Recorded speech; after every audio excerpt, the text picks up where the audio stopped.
waktu yang terbaik bagi seorang muslim mendekatkan diri kepada Allah dengan ibadah, menghabiskan waktu dengan Sakinah, sahur kita dengan Ahsan TV. Bismillahirrahmanirrahim. Assalamualaikum warahmatullahi wabarakatuh. Alhamdulillah arsala rasulahu bil huda wa dinil haq liyudhhirahu 'ala dini kulli wa kafa billahi shahida. Wa asyhadu an la ilaha illallah wahdahu la syarika lah wa asyhadu anna Muhammadan abduhu wa rasuluhu la nabiyya ba'dah. Allahumma salli wa sallim wa barik ala nabiyyina Muhammadin wa ala alihi wa sahbihi wa man tabi'ahum bi ihsanin ila yaumiddin, amma ba'd. Alhamdulillah, apa kabar para pemirsa Ahsan TV di manapun Anda berada? Senang sekali pada pagi hari ini, di hari Ahad, kami menemani Anda dalam program Sakinah, sahur kita bersama Ahsan TV. Dan Alhamdulillah saya tidak sendiri, saya ditemani oleh guru kita Ustaz Abu Abdillah Syarul Fatwa Hafizahullah Ta'ala. Dan insyaAllah Ta'ala nanti kami akan menemani Anda selama 60 menit ke depan insyaAllah Ta'ala.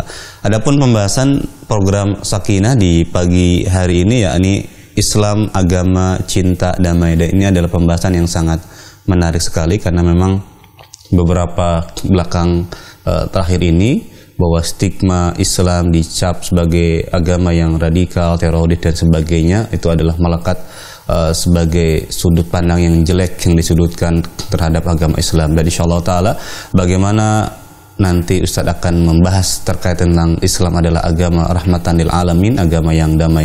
Dan nanti insyaallah juga Ustaz akan memberikan kesempatan bagi kita semua untuk bisa bergabung dalam segmen soal jawab.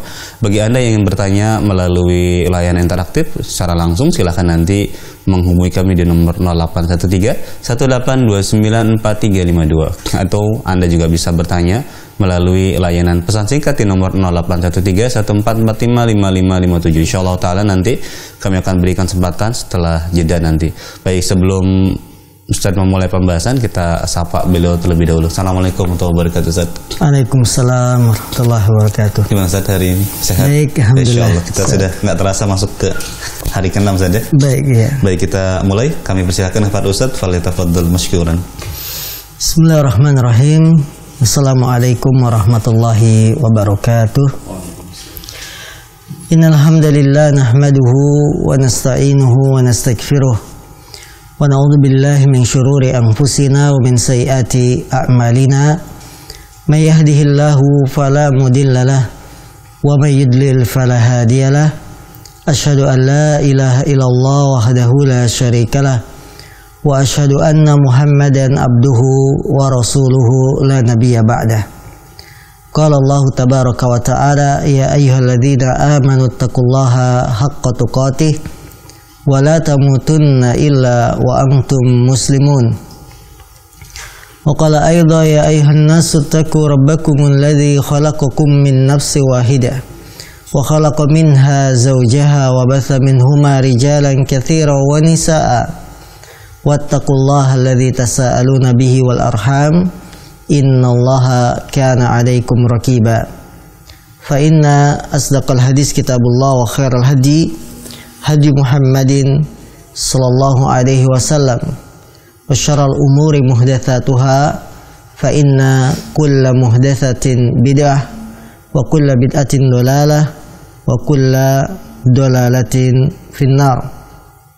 Saudara-saudariku kaum muslimin yang dimuliakan Allah Subhanahu wa ta'ala, sesungguhnya pembahasan tema kedamaian, keamanan adalah pembahasan yang disenangi oleh setiap orang. Bagaimana tidak, karena kita semuanya senang memiliki rasa aman, memiliki rasa damai. Bahkan manusia akan berusaha untuk mendapatkan hal itu. Dia akan berusaha untuk mendapatkan keamanan, kedamaian dalam dirinya, dalam keluarganya, bahkan dalam masyarakat.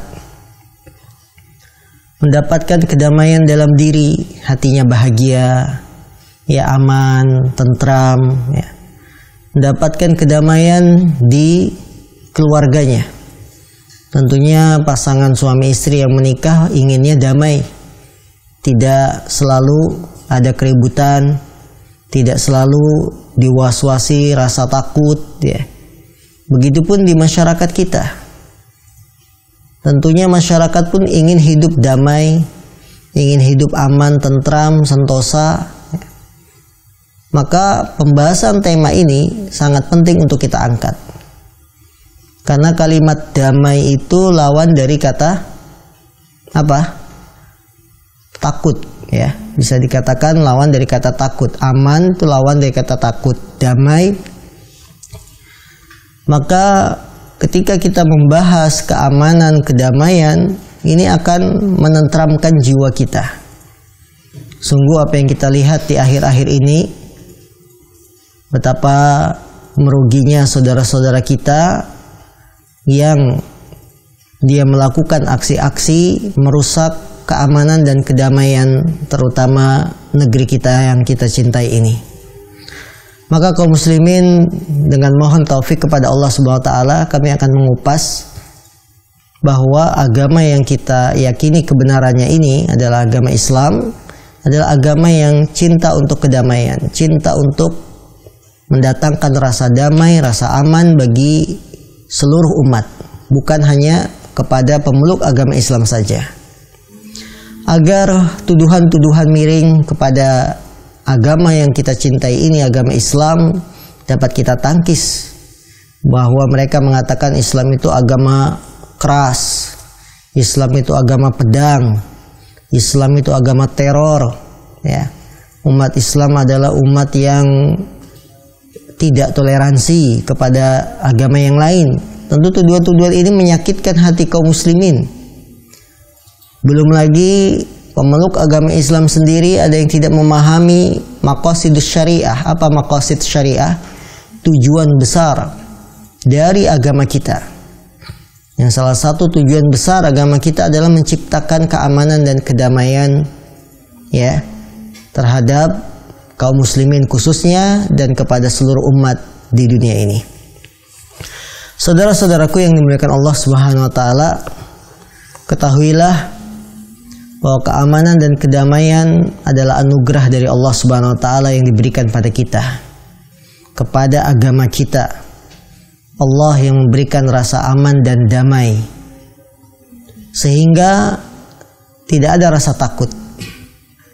Allah Subhanahu wa taala berfirman dalam surat Al-Anfal ayat 40, "Wa in tawallaw fa'lamu annallaha maulakum ni'mal maula wa ni'man nasir." Jika mereka berpaling, ketahuilah bahwa Allah lah yang melindungimu. Dia adalah sebaik-baik pelindung dan sebaik-baik penolong. Allah lah yang melindungimu. Ini menunjukkan bahwa Allah lah yang memberikan rasa aman, memberikan rasa damai.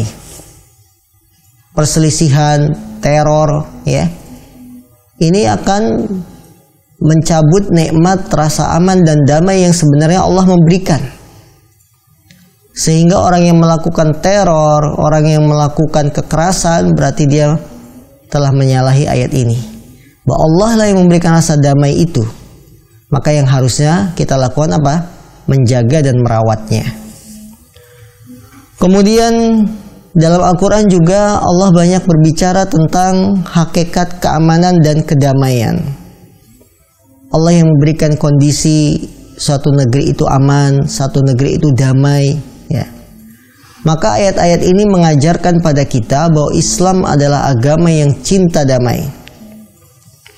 Di antaranya Allah Subhanahu wa taala berfirman dalam surat Al-Ankabut ayat 67. Awalam yarau anna ja'alna haraman amina wa yatakhattafun nasu min haulihim afabil batili yu'minuna wa bi ni'matillahi yakfurun. Apakah mereka tidak memperhatikan bahwa sungguhnya kami yang telah menjadikan negeri mereka adalah negeri yang aman dan damai. Manusia di sekitarnya melakukan merampok. Maka apakah sudah nyata kebenaran itu mereka masih percaya pada kebatilan dan ingkar kepada nikmat Allah? Tidakkah mereka memperhatikan bahwa kamilah yang telah menjadikan negeri tanah suci itu adalah negeri yang aman dan damai? Allahu Akbar. Kemudian manusialah yang sekitarnya yang melakukan kegiatan rampok-merampok. Artinya Allah itu menginginkan bahwa dalam Islam sebuah negeri itu aman damai. Ya.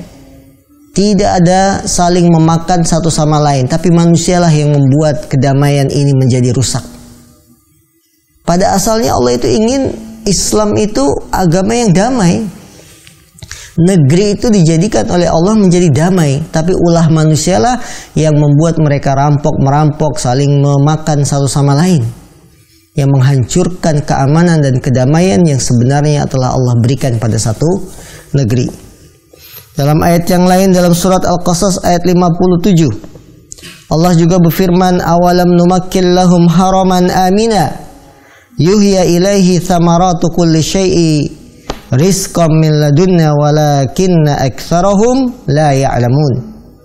Dan apakah kami tidak meneguhkan kedudukan mereka dalam satu daerah, satu negeri yang aman, yang didatangkan ke tempat itu buah-buahan dari segala macam tumbuh-tumbuhan untuk menjadi rizki bagimu dari sisi kami, tapi kebanyakan mereka tidak mengetahui.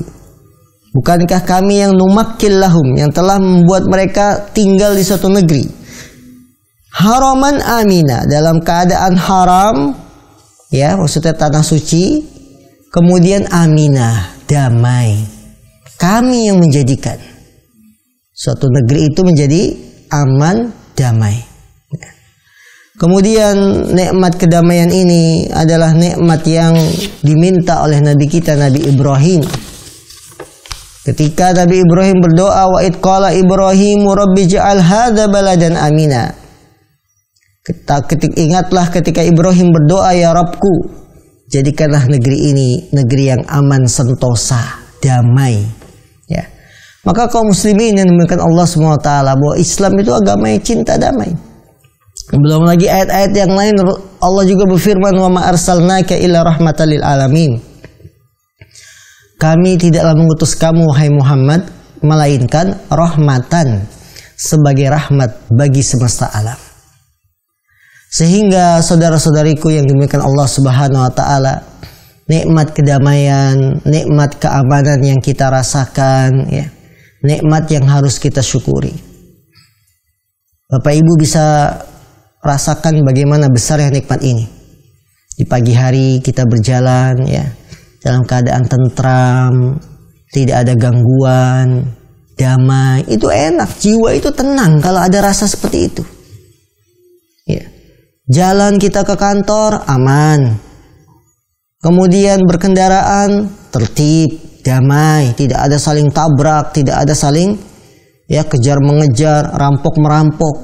Ini kan enak, damai. Maka Islam itu menginginkan kita semua hidup dalam kondisi seperti itu. Bukan dalam kondisi yang dipenuhi rasa was-was, rasa takut, rasa serba menakutkan. Karena jiwa manusia secara fitrah, dia akan lari dengan sesuatu yang mengancam nyawanya. Itu kan pasti akan lari. Jangankan terjadi tawuran, pemberontakan misalkan, ya. Kita di jalan melihat misalkan kecelakaan, kita di jalan melihat kebakaran, jiwa itu akan lari. Jiwa itu tidak akan mendekat, dia akan menjauh. Ya. Maka nikmat hidup dalam kedamaian, nikmat hidup dalam keamanan ini harus dijaga, yang merupakan tujuan besar dari syariat Islam ini. Karena itulah Rasulullah mengingatkan kita semua tentang nikmatnya hidup damai, nikmatnya hidup aman. Beliau bersabda, man asbaha minkum aminan fi sirbih, mu'afan fi jasadih, indahu qutu yaumih, faka'annama hizat lahud dunya. Rasulullah bersabda, barang siapa yang di pagi hari merasa damai, aman, dalam perjalanannya dia damai, aman, badannya sehat, dan dia mendapati makanan pada hari itu, seolah-olah kebahagiaan dunia telah diraih olehnya. Allahu Akbar. Barang siapa yang di pagi hari merasakan kedamaian, keamanan, kemudian badan dia sehat di pagi hari, dan dapat makanan pada hari itu, seolah-olah nikmat dunia semuanya sudah diraih. Karena kaum muslimin yang demikian Allah SWT, kalau kita dalam kehidupan kita damai dan aman, semua aktivitas yang kita inginkan akan berjalan lancar. Ya. Semua aktivitas yang diinginkan akan berjalan lancar. Maka ini nikmat kedamaian itu. Karena itu dalam Islam yang namanya menakut-nakuti, yang namanya membuat tindakan teror, ya, membuat nyawa orang terancam, dalam Islam dilarang. Haram hukumnya. Di antaranya Rasulullah SAW beliau bersabda, la yahillu li muslimin an yurawwi'a akhah. Tidak halal bagi setiap muslim untuk menakut-nakuti saudaranya. Allahu Akbar. Tidak halal bagi setiap muslim untuk menakut-nakuti saudaranya. Kita misalnya dengan teman mengacungkan apa? Pisau, mengacungkan golok, menakut-nakuti. Itu tidak boleh. Kenapa? Karena jiwa itu akan lari ketika ditakut-takuti dengan senjata tajam, ya. Jiwa tidak suka seperti itu. Ini menunjukkan Islam itu agama damai. Agama yang menginginkan pertemanan, persahabatan, bukan permusuhan. Maka Nabi mengatakan tidak halal bagi setiap muslim untuk menakut-nakuti saudaranya. Nabi juga bersabda, la darara wa la dirar. Beliau sallallahu alaihi wasallam juga bersabda tidak boleh membahayakan diri pribadi dan tidak boleh membahayakan orang lain. Perhatikan saudaraku, kita menakut-nakuti orang lain dengan senjata saja tidak boleh. Memberikan bahaya kepada orang lain tidak boleh. Bagaimana mungkin tuduhan bahwa Islam itu agama yang teror, agama yang keras, agama pedang? Kita memberikan bahaya sama orang lain nggak boleh. Ini dalil yang sangat jelas dari nas-nas hadis dan Al-Quran bahwa Islam adalah agama yang cinta damai. Belum lagi kalau kita perhatikan ayat-ayat yang lain. Allah SWT menganjurkan kita untuk bersatu, tidak berpecah belah. Ini menunjukkan kedamaian. Wa'tasimu bihablillahi jami'aw wa la tafarraqu. Berpegang teguhlah kalian semuanya terhadap tali Allah, wala tafarraqu, jangan berpecah belah. Saudaraku yang dimuliakan Allah Subhanahu wa taala, anjuran, perintah, ayat dan hadis-hadis yang sudah kami bacakan ini bukan hanya untuk pemeluk agama Islam saja. Kepada di luar Islam, Islam juga agama yang cinta damai. Ya. Agama yang tidak menginginkan yang namanya perpecahan, perselisihan. Agama yang menginginkan kedamaian, kerukunan, bukan keributan, bukan pula membuat teror kepada orang lain. Maka kaum muslimin, tindakan-tindakan di sana, di luar, yang membuat orang takut, yang membuat ya rasa aman itu dicabut, rasa damai dicabut, itu bukan atas nama Islam. Sekalipun pelakunya mengatasnamakan Islam, itu bukan termasuk ajaran Islam. Ajaran Islam adalah ajaran cinta damai. Bagaimana Rasulullah SAW memberikan keamanan bagi selain Islam. Rasulullah SAW bersabda, man qatala mu'ahidan lam yarih raihatal jannah. Barang siapa yang membunuh orang kafir yang terikat perjanjian dengan kaum muslimin, maka dia tidak akan mencium baunya surga. Lihat bagaimana orang kafir yang sudah mengadakan perjanjian damai ya dengan orang Islam, dia tidak boleh dibunuh, yang disebut dengan kafir mu'ahad. Dia damai, terjaga nyawanya. Sampai Rasul mengancam yang membunuh orang kafir yang sedang melakukan perjanjian damai dengan orang Islam, maka dia tidak akan mencium baunya surga. Begitu juga Allah berfirman, wa in ahadum minal musyrikin astajaruka fa'ajirhu. Apabila orang-orang musyrik meminta perlindungan kepadamu, fa'ajirhu hatta yasma'a kalam Allah, maka berilah perlindungan kepadanya sampai dia mendengar firman Allah SWT. Lihat, orang musyrik minta perlindungan pada kita, kata Allah fa'ajirhu, lindungi dia. Ya. Jadi kalau ada agama lain minta perlindungan pada kita, nyawanya terancam dan lain-lain, berilah perlindungan. Ya, sampai dia mendengar kalamullah, barangkali dia dapat hidayah. Orang musyrik minta perlindungan pada kita, kita lindungi. Maka bagaimana mungkin tuduhan-tuduhan Islam itu tidak toleran kepada agama lain, Islam itu keras pada agama lain? Tidak. Ada tempatnya. Kapan kita dianjurkan memerangi orang-orang kafir? Ketika orang kafir membatalkan perjanjian misalkan, kemudian menyerang kaum muslimin, baru kita membela diri. Bukan kita duluan. Ya. Ini agama Islam, indahnya agama yang kita yakini kebenarannya. Bahwa kepada umatnya, Islam menganjurkan hidup damai, rukun, tentram, aman. Kepada selain umatnya, selain Islam, umat Islam, Islam juga menjaga ini. Jadi dalam syariat kita, orang kafir itu dilindungi. Karena orang kafir ada 4 macam. Kafir harbi, orang kafir yang memerangi orang Islam. Maka ini kita balas perangi dia. Karena dalam rangka pembelaan diri. Yang kedua kafir dhimmi. Apa itu kafir dhimmi? Orang kafir yang hidup di bawah kekuasaan kaum muslimin. Maka dia dijaga keamanannya. Tapi dia harus bayar apa? Diat.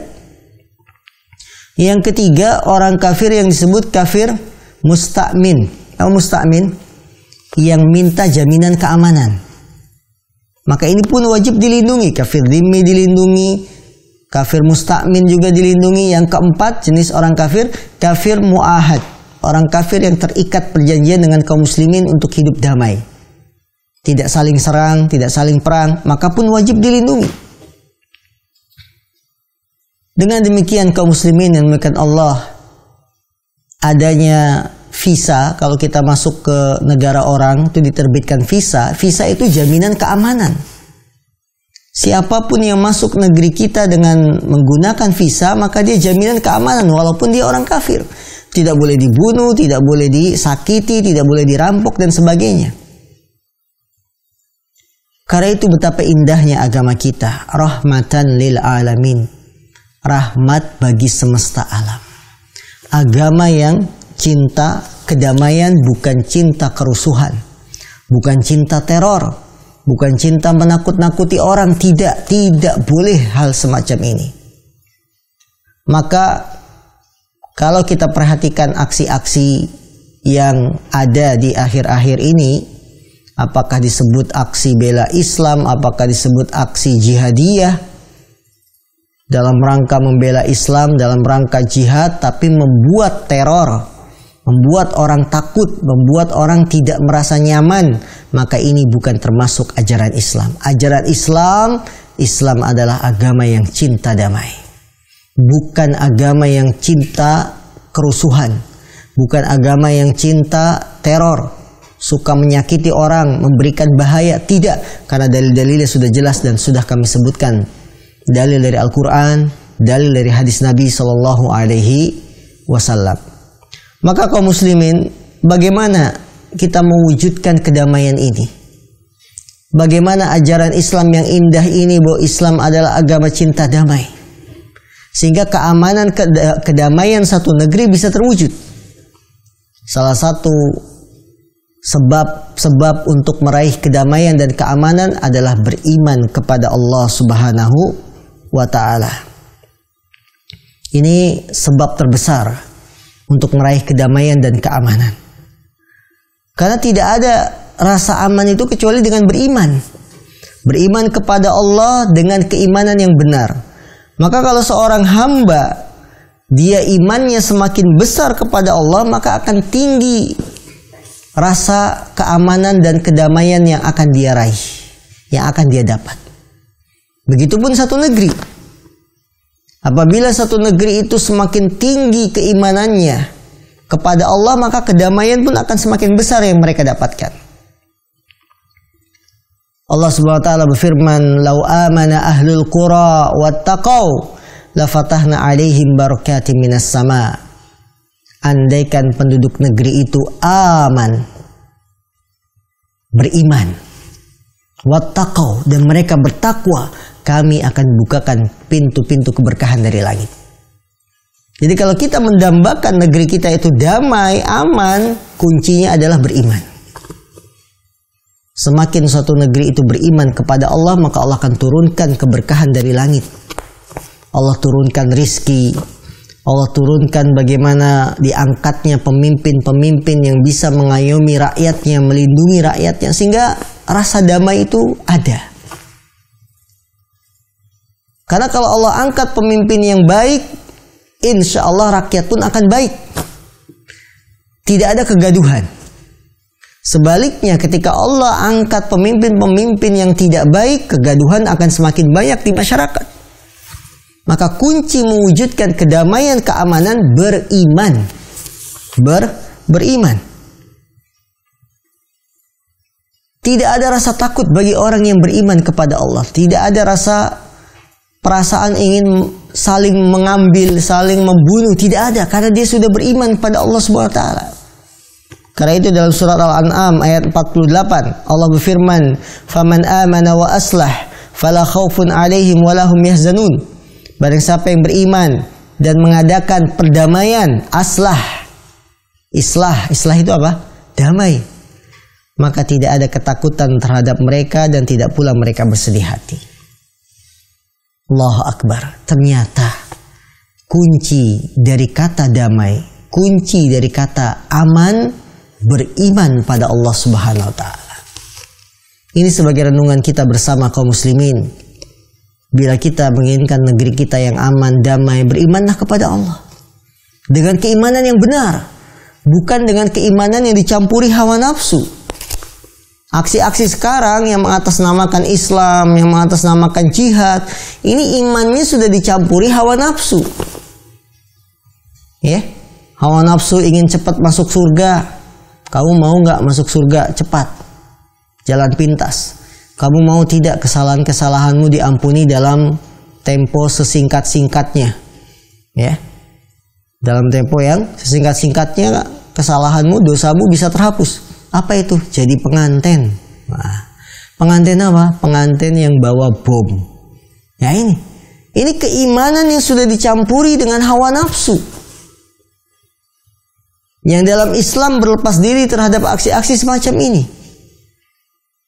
Jadi kita kalau mau beriman kepada Allah, beriman dengan sebenar-benarnya, tidak akan mungkin melakukan hal-hal yang bisa membahayakan orang lain. Kerusakan orang-orang yang melakukan aksi-aksi itu adalah ketika memahami agama dengan hawa nafsunya, bukan dengan dalil. Mereka menghukumi pemimpin sebagai pimpinan yang kafir, yang menolong pemimpin, yang menjaga pemimpin kafir juga dihukumi kafir. Ini kan hawa nafsu yang berbicara. Bukan ketulusan keimanan kepada Allah Subhanahu wa taala. Maka saudaraku, ini salah satu sebab terbesar kedamaian, rasa aman yang kita rasakan. Salah satu sebabnya adalah dengan iman kepada Allah. Penduduk negeri yang beriman kepada Allah juga Allah turunkan keberkahan. Ya, bagaimana kita lihat kaum muslimin yang dimuliakan Allah Subhanahu wa taala, tanah suci Madinah dan Makkah yang dijaga oleh Allah Subhanahu wa taala, rasa amannya, rasa damainya karena sebab keimanan mereka kepada Allah Subhanahu wa taala. Kemudian salah satu sebab juga yang mendatangkan kedamaian adalah bila kita rajin dalam ibadah dan ikhlas dalam menjalankan agama ini. Islam memerintahkan para pemeluknya untuk ikhlas dalam beragama. Tidak ada rasa berat. Kemudian rajin dalam mengisi hari-hari mereka dengan ibadah dan amal soleh. Saudaraku yang dimuliakan Allah, ikhlas dalam agama maksudnya mengesahkan Allah. Tidak ada rasa keberatan menjalani agama ini. Patuh tunduk kepada Allah. Menjalankan perintah, menjauhi larangan. Maka kedamaian yang akan kita dapat. Bukan kegaduhan. Kegaduhan itu muncul karena apa? Karena tidak mentaati Allah Subhanahu wa taala. Contoh sederhana, Allah mengatakan dalam Al-Qur'an, atiullah wa atiur rasul wa ulil amri minkum. Taatilah Allah, taatilah Rasul dan pemimpin kalian. Kalau kita mau menjalankan ayat ini saja, kita ikhlas dalam beragama dengan menjalankan ayat ini, taat Allah, taat Rasul dan para pemimpin, damai hidup kita. Ya. Kebanyakan kegaduhan itu karena tidak ada taat kepada pemimpin. Pahami ayat ini saja, kita taat kepada perintah Allah supaya kita taat kepada Allah, taat Rasul, dan taat pada pemimpin. Namun kebanyakan kita berbicara dengan hawa nafsu.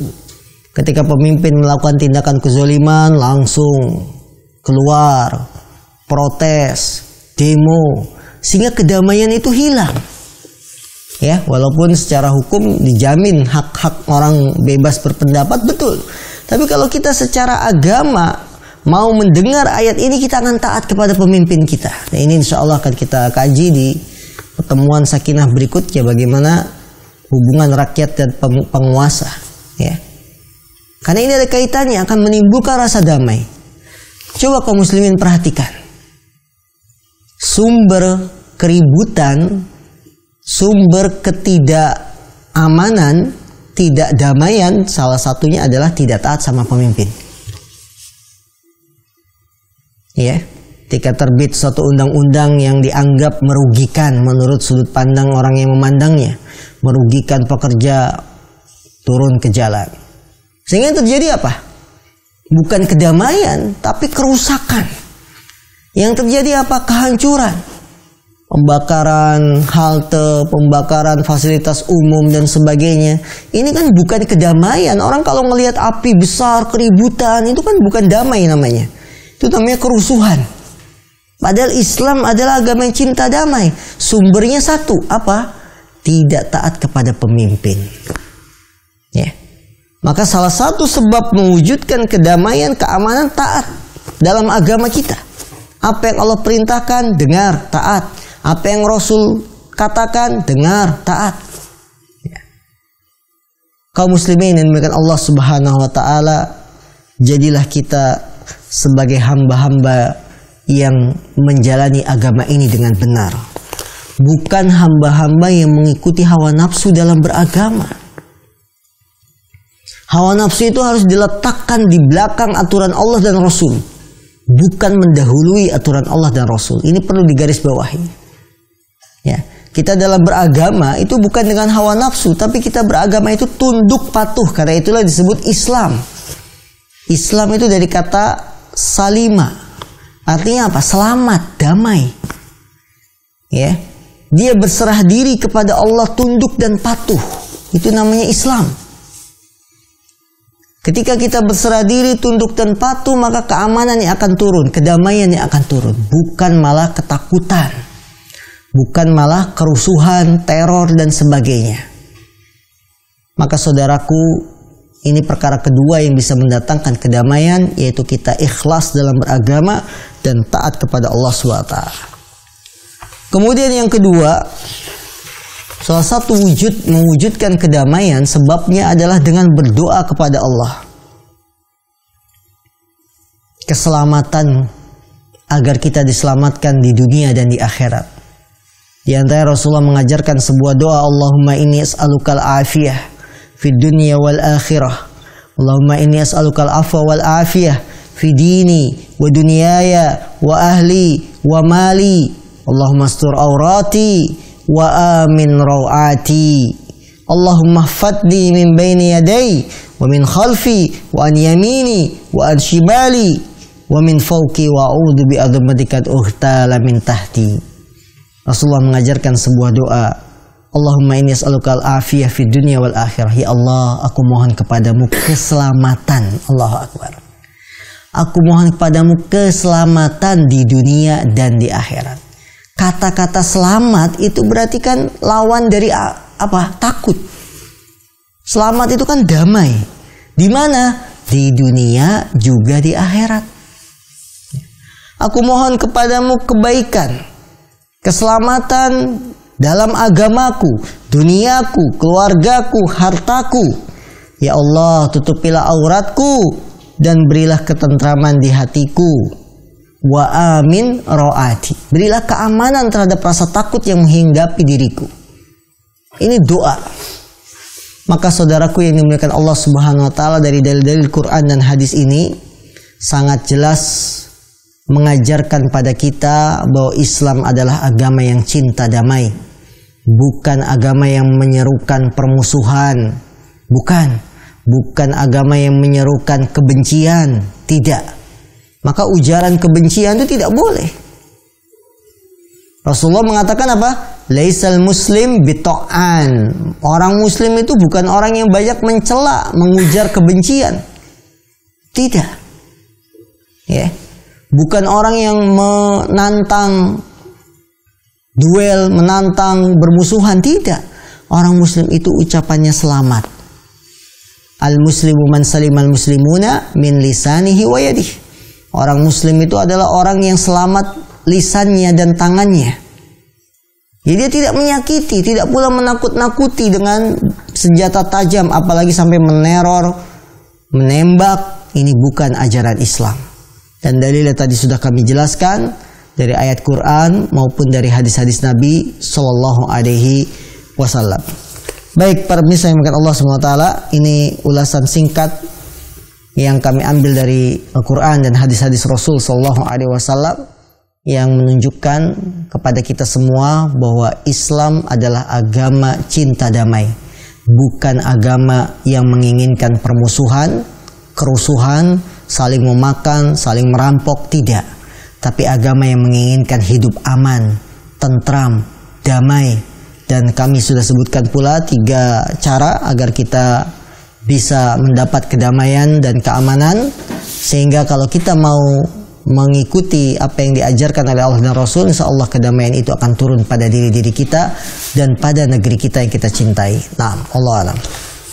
Nah, Ustaz, barakallahu fiik wa jazakumullahu khairan atas penjelasan yang disampaikan oleh Ustaz bahwa Islam adalah agama yang damai, yang cinta dengan kedamaian. Baik para pemirsa Ahsan TV dimanapun Anda berada, tibalah saatnya kami berikan kesempatan Anda bagi yang ingin bergabung dalam segmen soal jawab. Silakan nanti bisa menghubungi kami di nomor 0813 1823 4352, atau Anda juga bisa bertanya melalui nomor 0813 14455557. Insyaallah taala nanti kami akan berikan kesempatan bagi Anda untuk bisa bergabung dalam segmen soal jawab setelah kita jeda berikut ini. Tetap di program Sakinah, sahur kita dengan Ahsan TV, insyaallah. Waktu yang barokah, waktu yang terbaik bagi seorang muslim mendekatkan diri kepada Allah dengan beribadah, dan habiskan waktu dengan Sakinah, sahur kita dengan Ahsan TV.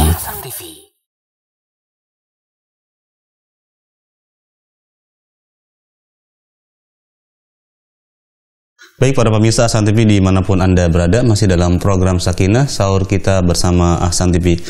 Kami berikan kesempatan bagi Anda, para pemirsa Ahsan TV yang ingin bergabung dalam segmen soal jawab. Silakan bagi yang ingin bergabung dan bertanya secara langsung, silakan bisa menghubungi kami di nomor 0813 1829 4352, atau Anda juga bisa bertanya melalui layanan pesan singkat di nomor 0813 1445 5557. Baik, sambil kita menunggu yang bertanya melalui layanan telepon, kita akan bacakan beberapa pertanyaan melalui via pesan singkat yang sudah masuk.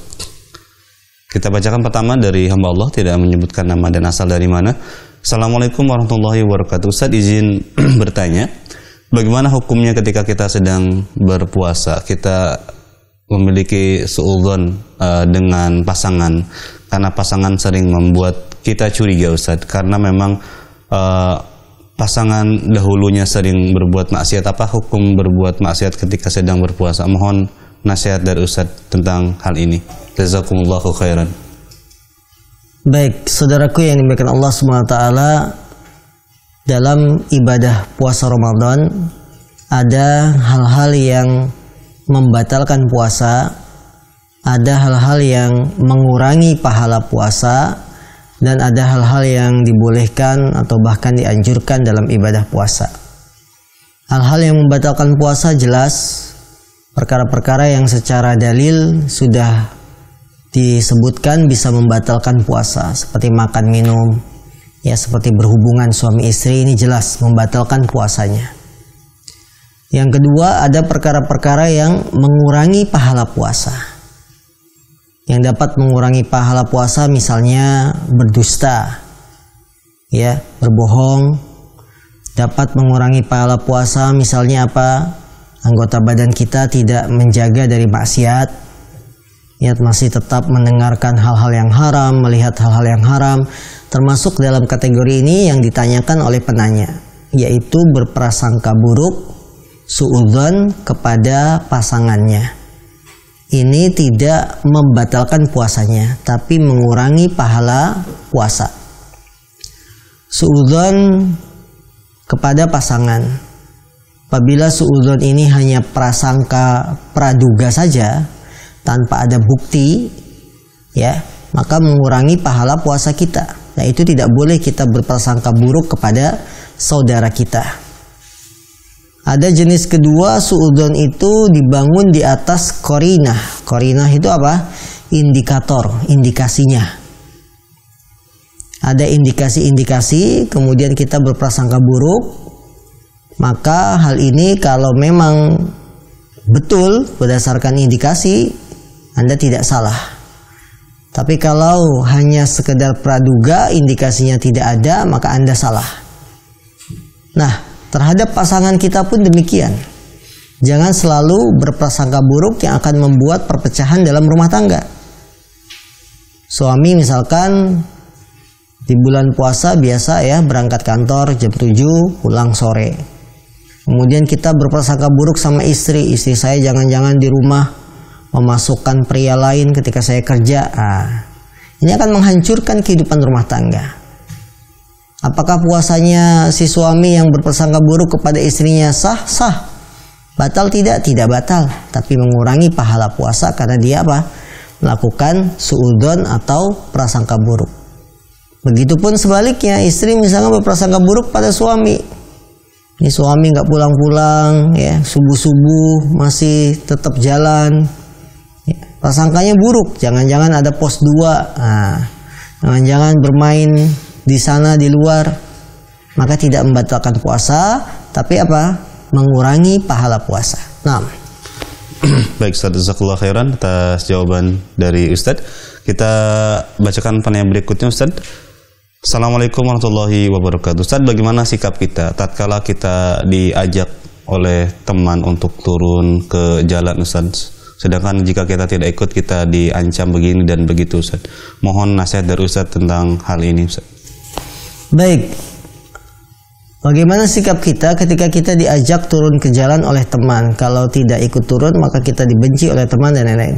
Maksud turun ke jalan ini mungkin adalah untuk yang disebut dengan istilah demo, ya. Ya, turun ke jalan yang disebut dengan istilah demo. Bukan turun ke jalan maksudnya karena kita kan lagi Ramadan ngabuburit gitu maksudnya, bukan kan? Ya. Berarti turun ke jalan ini maksudnya untuk demo. Ya. Kaum muslimin yang demikian Allah SWT, kita sebagai seorang muslim diberikan akal, diberikan petunjuk untuk memilih mana yang benar dan mana yang salah. Gunanya Allah menurunkan Quran, gunanya Allah menurunkan para rasul adalah agar kita bisa memilih mana jalan kebenaran, mana jalan kesalahan. Kalau kita bingung terhadap satu perbuatan yang tidak kita ketahui hukumnya, maka lihatlah hasil dari perbuatan tersebut. Kita bingung nih, turun ke jalan itu benar apa salah sih? Ya, demo, berontak pada pemimpin, ini benar atau salah? Kita masih bingung, tidak bisa membedakan ini perbuatan yang dibenarkan dalam Islam ataukah perbuatan yang salah dalam kacamata Islam. Maka lihatlah hasil dari perbuatan tersebut. Hasilnya apa? Kalau dari hasil perbuatan tersebut membuat jalan macet, membuat jadi suasana mencekam, karena ada aksi bakar-bakaran, ada orasi-orasi yang isi orasi ini membangkitkan semangat untuk berontak kepada pemimpin, maka lihatlah hasilnya. Kalau hasilnya negatif, maka janganlah Anda turun ke jalan. Kalau saya tidak turun ke jalan, nanti saya dimusuhi oleh teman. Kaum muslimin, seluruh umat manusia memusuhi kita tidak akan berpengaruh apa-apa kalau kita temannya adalah Allah dan Rasul. Manusia semuanya nih, anggap seluruh manusia di dunia ini teman kita, memusuhi kita, tapi kita berpegang dengan jalan yang diajarkan oleh Allah dan Rasul. Maka permusuhan manusia kepada kita tidak akan membuahkan apa-apa, karena yang menjadi teman kita adalah Allah dan Rasul. Jadi jangan takut dimusuhi oleh teman, jangan takut dikucilkan kalau kita berpegang dengan apa yang diajarkan oleh Allah dan Rasul. Semua manusia benci sama kita, kalau kita berpegang dengan ajaran Allah dan Rasul, kita akan menang, kita akan dalam posisi yang menang. Sebaliknya, kita memilih teman kita, ikut ajakan teman kita, padahal perbuatan itu adalah dibenci oleh Allah dan Rasul. Sekalipun kita mendapat kecintaan dari teman, kita disenangi oleh teman-teman kita, namun kita menyelisihi Allah dan Rasul, ketahuilah kita akan binasa, karena lawan kita adalah Allah dan Rasul. Tidak akan menang seorang ketika menjadi lawannya Allah dan Rasul. Maka Anda tinggal pilih, mau menjadi pemenang atau mau menjadi pecundang. Ya, kalau Anda ingin menjadi pemenang, jadikanlah Allah dan Rasul itu sebagai teman, sebagai penolong kita. Ya. Ni'mal maula wa ni'man nasir. Allah lah sebaik-baik penolong, pelindung. Wa ni'man nasir, sebaik-baik yang memberikan pertolongan. Ya. Jadi Anda tinggal pilih, mau dicintai orang tapi Allah benci, ataukah kita akan mencintai Allah walaupun dibenci oleh orang. Jadilah pemenang dengan mengikuti Allah dan Rasul. Nah, Ustaz, jazakallahu khairan atas jawaban dari yang bertanya tadi. Kita berikan kesempatan bagi pemirsa yang ingin bertanya secara langsung di nomor 0813 18294352. Sudah ada penelpon yang masuk, kami persilahkan. Halo, assalamualaikum. Waalaikumsalam warahmatullahi wabarakatuh. Dengan siapa, di mana Bapak? Dengan Abu Rahmat dari Banjarmasin. Baik, Pak Abu Rahmat di Banjarmasin, kami persilahkan pertanyaannya. Afwan, baru buka TV ya, jadi baru nggak tahu materi awal. Baik, silakan Bapak. Ustaz, maaf, dengan Ustaz siapa? Dengan Ustaz Syarul Fatwa, Bapak. Masya Allah, tabarakallah. Semoga Allah menjaga antum semuanya. Amin, insyaallah. Ustaz, ini kan kita di bulan Ramadan nih. Sebagian kaum muslimin, kebanyakan kaum muslimin melaksanakan sholat taraweh ba'da isya, yang mana Nabi sampaikan barang siapa yang sholat malam bersama imam sampai selesai akan dicatat sebagai sholat semalam suntuk. Baik. Sebahagian kaum muslimin yang punya masjid juga ada melaksanakan sholat qiyamul lail, mungkin sekitar antara jam 2 atau jam setengah 3 menjelang sahur. Baik. Nah, 10 biasanya itu 10 hari terakhir.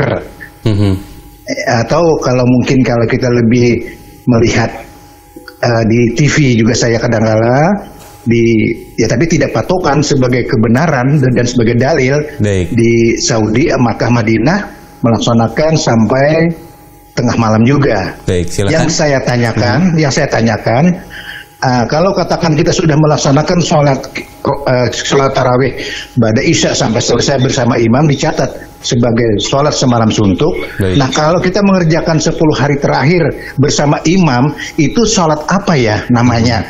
Baik. Kedua, itu kan dilaksanakan. Kalau dikatakan sholat tahajud, kenapa pelaksanaannya kita berjamaah?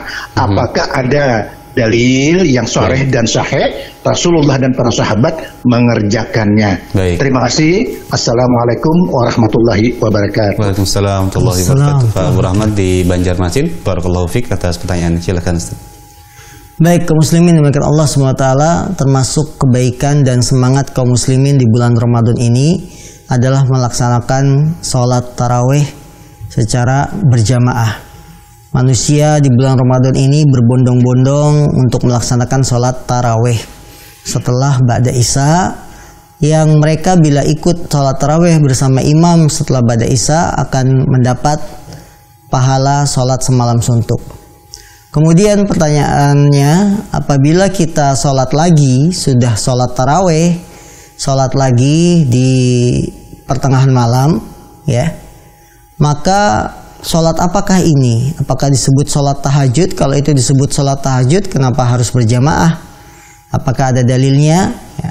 Kaum muslimin yang dimuliakan Allah SWT, kalau kita melihat misalkan praktek yang ada di Arab Saudi, tadi Bapak soalnya menyinggung ada praktek di Mekah, Madinah, sholat di tengah malam, terutama di 10 hari terakhir.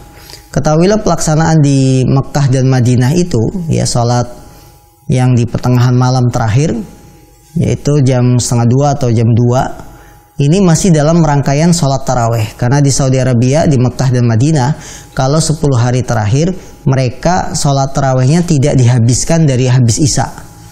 Jadi mereka 23 rakaat, habis Isya itu hanya dilaksanakan 10. Hanya 10 rakaat, tidak ada witirnya. Kemudian yang 13 rakaatnya lagi akan dilaksanakan nanti jam 1:30. Ini praktek yang terjadi di Mekah dan Madinah, di Masjidil Haram dan Masjid Nabawi. Ya, jadi kalau ditanya itu sholat apa yang di sepertiga malam terakhir di Mekah Madinah, itu disebut sholat rangkaian sholat taraweh yang belum selesai. Karena mereka melaksanakan sholatnya 23 rakaat, ba'da Isya baru dilaksanakan 10 rakaat. Hanya 10 rakaat saja. Yang 13 rakaat dilaksanakannya setelah pertengahan malam terakhir, yaitu 1:30. Dan di masjid-masjid kecil di Saudi Arabia juga seperti itu.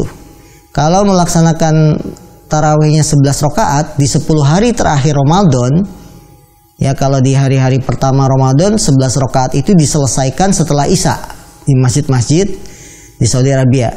11 rakaat selesai setelah Isya sampai witir. Tapi 10 hari terakhir bagi masjid yang melaksanakan sholat tarawihnya 11 rakaat, maka mereka ba'da Isya cuma ngerjain 4 rakaat. Hanya mengerjakan 4 rakaat. Kemudian berapa berarti? 7 rakaat ya, 11 ya, 7 rakaat sisanya akan dilaksanakan jam 1:30 malam. Ya, ini perlu diperhatikan gambaran 10 hari terakhir bulan Ramadan di Saudi Arabia dilaksanakan sholat ba'da Isya kemudian 1:30 itu masih dalam rangkaian taraweh. Karena mereka tidak menghabiskan semua rakaat setelah Isya langsung sampai witir, enggak. Kalau mereka masjidnya berpedoman 11 rakaat, maka habis Isya hanya dilaksanakan tarawihnya 4 rakaat. Kemudian makmum diberitahu sisanya kita akan laksanakan 1:30, tetap dengan imam. Ya, ini. Nah, kalau di negeri kita misalkan habis Isya di 10 hari terakhir Ramadan kita tarawih sampai witir. Sampai witir selesai. Kemudian 1:30 bangun lagi tahajud. Apa sholat apa ini? Apakah ada contohnya dari Nabi?